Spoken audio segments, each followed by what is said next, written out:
supposed to happen this weekend. Unfortunately, because of COVID, it got canceled. But I decided to honor it anyway by doing some closet cosplay for Melinda from the Xena Scrolls, and also work on some Xena Scrolls.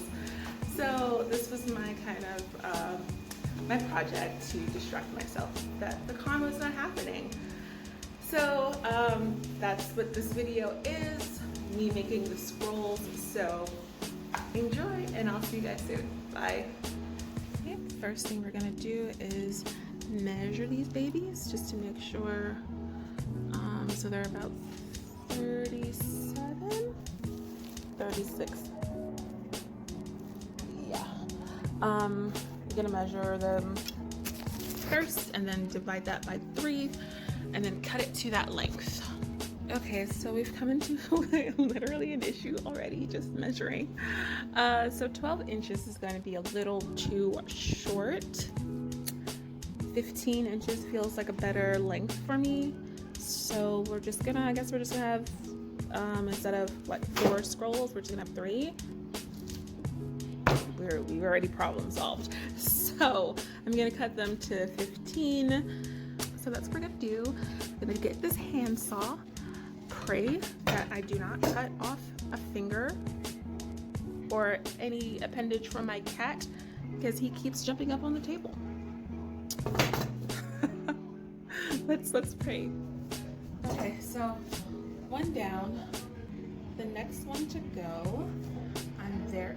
It wasn't as bad as I thought it was gonna be.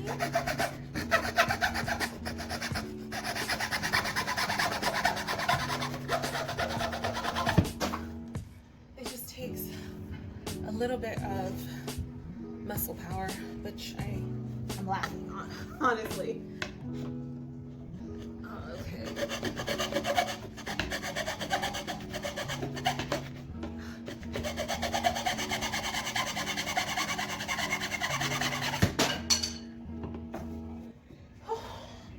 Okay, so these are pretty much even. Success. Okay, so all 3 are cut. Gonna paint the dowels, little end caps, and let them dry right now. I usually like to paint directly from the bottom, but it's pretty far down in there. I don't really like to put it out on the paper because I feel like it soaks it in.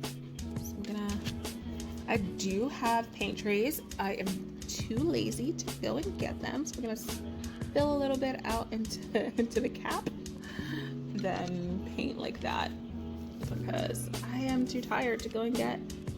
Ooh, that color is nice. Yes, I'm so happy with that. It is so shiny. Oh my gosh, I'm so happy with that. This paint was $10 freaking, which I did not realize when I picked it up because it didn't have a price on it. But I figured since it was so tiny, actually no, I did see a price. I could just think that it was in the wrong section, or maybe I misread it, because I could have sworn I saw $1 something, but maybe it was on the wrong section, or maybe I misread it, but it was 10 something when I looked at the receipt. I'm probably gonna go back to Michael's just to double check, but I love this color, so I'm happy with it regardless. So I'm gonna finish this paint job, and then I will come back when everything is done. And yeah, so oh no, okay. This might not be enough, so we're gonna go move on to painting the end caps before I paint. Oh, look how shiny that is. I'm in love. But since the dowels don't need to be completely covered, only probably the last like few inches or so, we're gonna, and the little heads do need to be completely covered. We're gonna work on covering all the balls, and then what's left over, I will make sure to cover the ends that are not gonna be covered by the paper, which the middle section will be covered. The caps are done.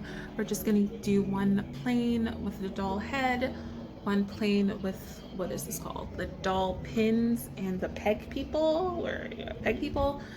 I'm gonna glue that together with the doll head, and then we're gonna do the doll pin with the tiny bead balls for that one. So just moving on to painting the dowels since all the end caps are done.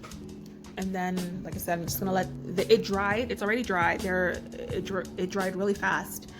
But like I said, I'm gonna go eat after I finish the painting and then come back to glue all these pieces together.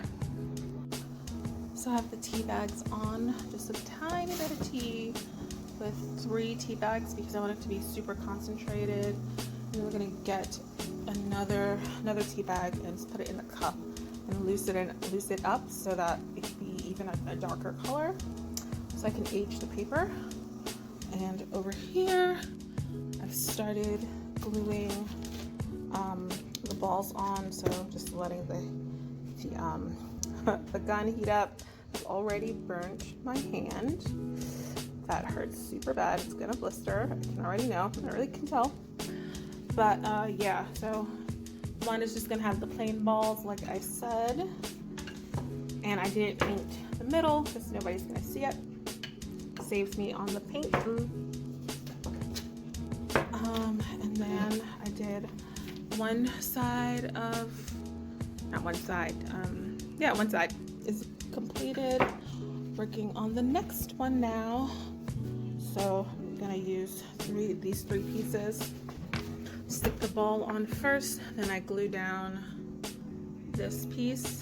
It's kind of stuck on there because it dried, the paint dried. And then glue that on there. And that's pretty much it for the end caps. And I'll show them when they are done.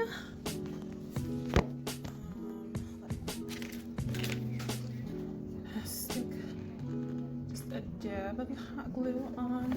It is extremely hot. That's why I'm gonna have a nice blister tomorrow morning on my hand. Alright, that's that. Then I'm gonna stick some more hot glue at the top, spread it around just a tad. I take this and get in, put enough glue.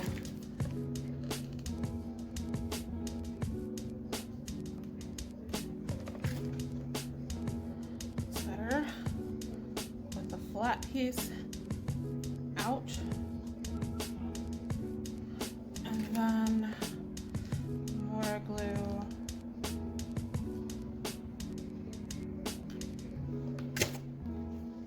And then stick that piece on. So now I have the tea ready. So this is a lighter tea. Then I open the packet and let that sit for a while to become a darker tea. Got my painting utensils. Gonna rip the edges of the paper first to,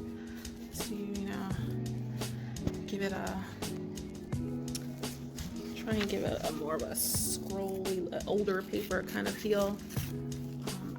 On my test one, it ripped really nice. This one is not so much, but whatever. I need to rip it beforehand so that the edges are not white. But yeah, that's what I'm gonna do. I got 6 pieces of paper, and then I did a test strip actually.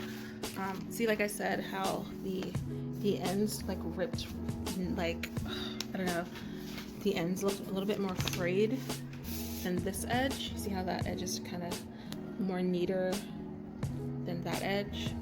I want this look more than that look. But yeah, so I actually did go ahead and glue this dowel, these 3 pieces together, so that I could see how much of the ends would show, because these 3 pieces together are about 5 inches each, making the 15 of those. So I needed to see how much of the end cap would show, and I painted well enough down the stick so that none of the middle pieces would show. And then I realized that I would need to fully do a full rotation with the paper and glue it down so that when it rolled up that it wouldn't show either. So I'm gonna glue two pieces of paper to, not glue, tape two pieces of paper together so that when it rolls up, it'll be a nice good length. So yeah, I'm gonna tea stain it first and then I'll glue it down to the dowels. Let it dry, and then I have the calligraphy pen to do the wording. Okay, so all the paper, I've got frayed edges now. Heated up the tea. Again, I don't know if it needs to be hot, but that's what we did. Ooh, a nice color so far. On camera, it doesn't look, it just looks wet, but in person, we got a nice beigey color. So I'm just gonna saturate the paper with the tea. I'm gonna saturate it, just a nice even coat. And then I'm gonna go back in with the more saturated tea and let it like concentrate like on the ends a little bit more so it can really soak in that tea color. Okay, so that's what I'm doing here. Can you see the difference between this one and that one? Not really, right? It's kind of dark. A little bit. You can see the difference between this one and that one. But anyway, I'm gonna come back when all of them are done, yes. All of them are tea stained. So it's actually a good thing that I got a multi-pack of paper because I got this one a little too wet and now it's like ripping. It's ripped and is ripping in multiple places.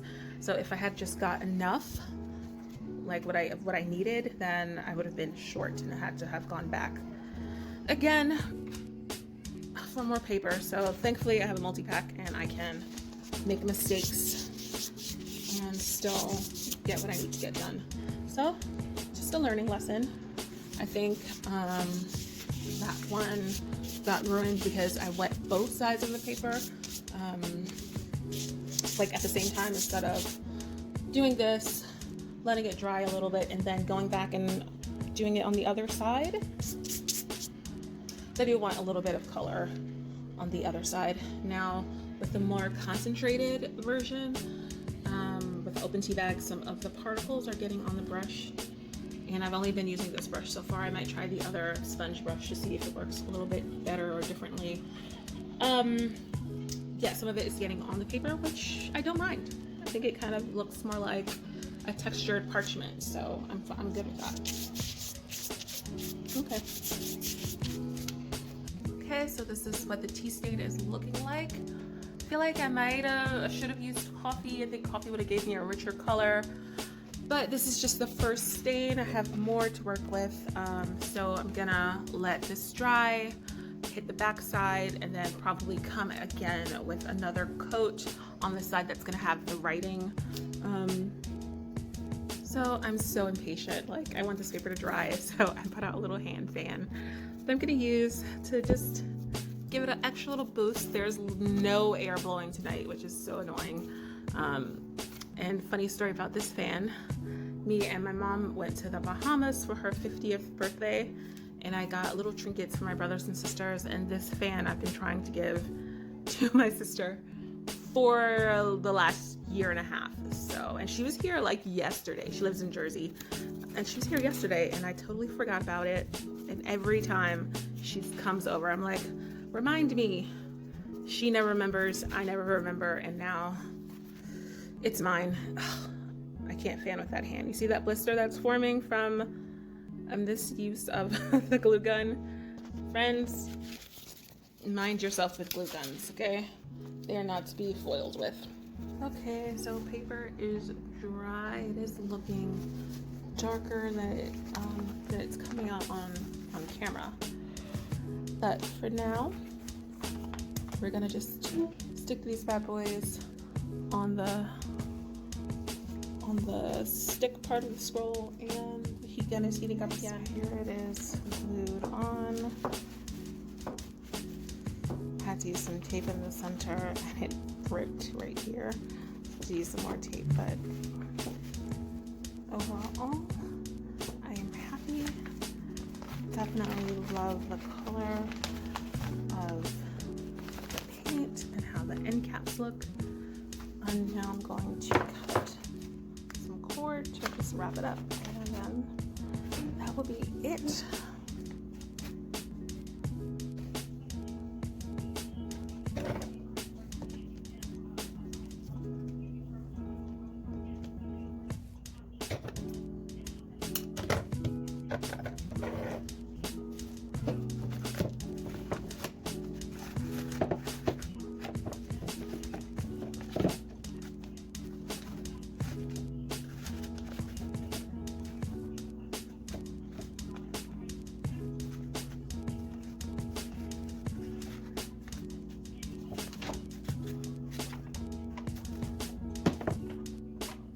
So it is the next day. I'm going to be using the pen that I picked up, the calligraphy pen.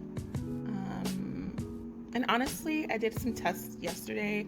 It doesn't seem to look very different from a regular pen, but that could just be user error because I really don't know how to use it. So that could be me. It doesn't look too different from a regular pen. But anyway, that's what I'm going to be using to write on my scroll. The paper does look aged. I wish it looked a little bit more aged, but you know, I don't want to ruin it. Maybe I can do some more tests on my other 2 scrolls. We'll see. But anyway, I'm going to be taking my writing from the episode, and you can see here, Xena as Melinda has found the Xena Scrolls. Let me put this on mute. I don't want to get a strike. So she's found the scrolls, and when she's reading from the scrolls, we get a flashback, and that's when the clip show comes in. And she only does, I feel like I remember her doing this more in the episode, but she literally only does this for this one story, which is a recap of Mortal Beloved. And the other clip shows come like with the characters acting like they remember certain things or retelling each other things that they've heard about Xena. So they'll say something, oh, I heard she was in love with Ares or something, and then we'll get some flashbacks of her and Ares. So that episode is the only one where she actually like literally reads from the scrolls. I'm going to be using that as this basis for my favorite scroll, and the other 2 I'm going to do recaps of Callisto, which is the first flashback that we see in the episode, and then the other episode I'm going to do is The Reckoning, because we see that flashback with her and Ares. I think Callisto is season 1, definitely has to be. Yeah, Callisto is season 1. They show a flashback of that early in the episode. So those are the 2 that I'm going to use for the other 2 scrolls, and I'm going to see if Whoosh, I think Whoosh, the Xena site, is still active. I can get the synopsis. Yes, it is. So I can get synopsis from those 2 episodes and then just translate them into Greek, which is, I should have had an, oh, there it is. So I had started last night translating, and it's modern day Greek. I was trying to find ancient, like my freaking thing. I was trying to find ancient Greek, but apparently you can't do that. So I'm gonna do it in modern Greek. And I'll come back and show you guys when it's done. So this is what the finished writing looks like on the scroll. I did a scrap yesterday just to get familiar with the lettering. It took me half the time that it did yesterday, so that's when, and it also helped with spacing so that I knew how big to write to fill up the entire scroll. Little things I have to do now. One of the edges popped off, so I have to reglue that on, and also just touch up any paint job, any paint that's little, you know, like where the glue is showing, put some paint on that so it'll make it less conspicuous. The last thing that I'm going to focus on is weathering the scroll. So I have some black, I have some brown, and those two have been weathered, and this one has not. I really like the contrast. So that's what I'm gonna do with this scroll. I've done those two already. I do like how it's come out. I love this shiny gold, and that was one of the reasons why I really fell in love with this paint. But realistically, these scrolls would be dirty and beat up a little bit more than they are. So that's what I'm gonna do, and that will be the final thing in working on these scrolls. So I kind of learned this technique from Zombie. She would, just put on some black and then just wipe it off with a piece of tissue, and then you have a tarnished kind of look. So that's what I'm gonna do all over, and then really also focus in on the cracks. Well, that's not a crack. Focus in on these crevices, because that's realistically where like dirt buildup would accumulate, and then wipe that off a little bit. And then that's basically what I'm gonna do with the rest of the piece.